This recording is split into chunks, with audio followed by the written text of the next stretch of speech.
Assalamualaikum warahmatullahi wabarakatuh.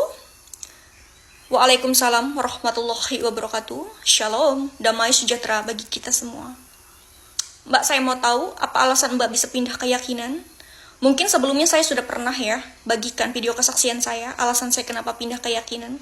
Karena saya tidak sengaja membaca firman Tuhan. Pada Matius pasal 28 ayat 18-20, Yesus berkata, berkuasa di langit dan di bumi. Yesus juga berkata, jadikanlah mereka semua bangsa muridku dan baptis mereka dalam nama Bapa, Anak, dan Roh Kudus. Yesus juga berjanji akan menyertai orang-orang percaya senantiasa sampai kepada akhir zaman.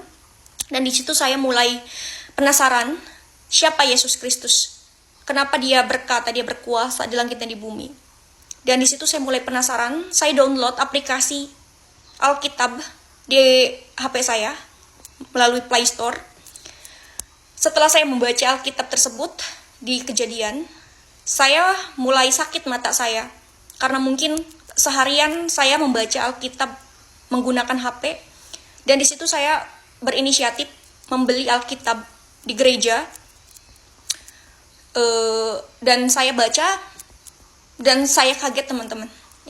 Saya sangat kaget, ternyata ajarannya berbeda dengan yang pernah saya ajarkan dulu di Islam. Jadi kesimpulannya, Islam dengan Kristen itu sangat berbeda, teman-teman .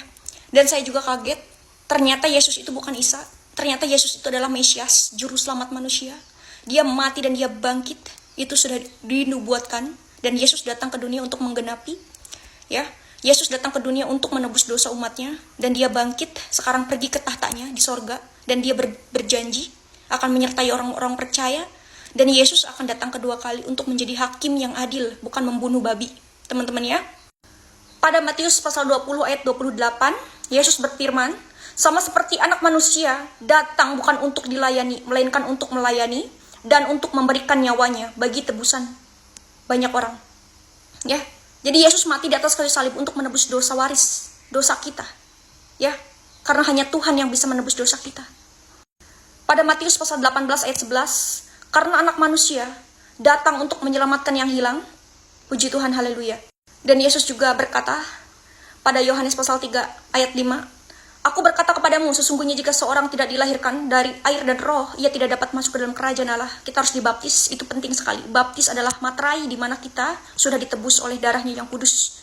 Dan Yesus adalah Tuhan dan Juru Selamat. Dia adalah penyelamat